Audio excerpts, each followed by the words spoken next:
Dowsing, though functioning through a very different protocol from remote viewing, contains many similarities with regards to brain and subconscious function. However, the secret behind dowsing wouldn't be discovered until later in the military program. And while it may sound like remote viewing or dowsing was taken right out of a science fiction movie, the CIA and military intelligence couldn't ignore the shocking results.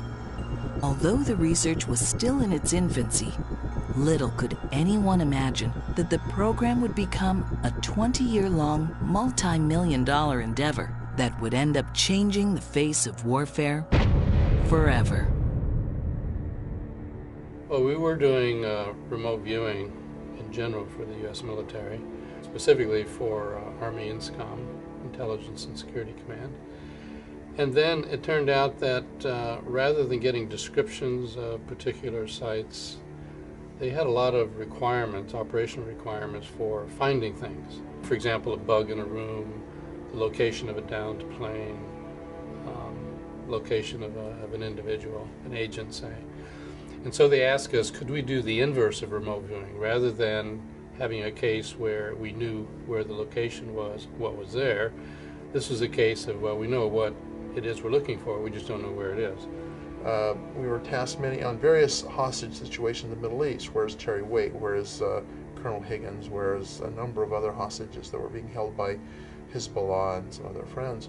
And we could actually describe the setting that these people were in, but when it came to actually putting our finger on a map and saying they're here, we were not able to do that. And so we started looking into ways of doing this, and one of those things we hit on was dowsing.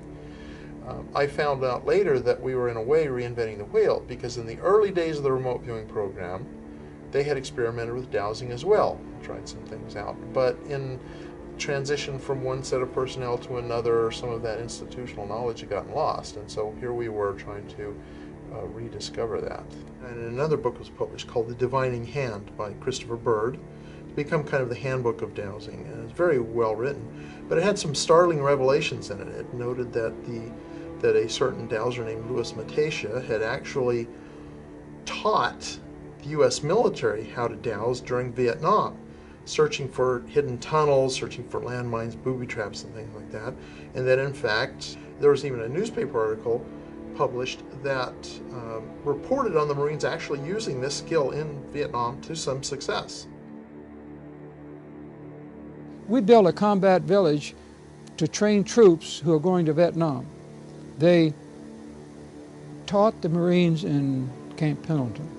I taught the ones at Camp Lejeune, they went over there. I taught the Marines at Quantico. I'll tell you what they found that I never even knew, which I thought was very significant. They found the communication system of the Viet Cong. He said the Viet Cong bury their orders in bamboo tubes and put them under the trail. I said, you're kidding. He said, no. He said, they found them. See, once you tell the Marines the system and they learn it, all they do is turn them loose and they'll find it, whatever you want to find. They knew these guys were dowsing everything in the book. Once you show them and they get results, then they're pretty well believers.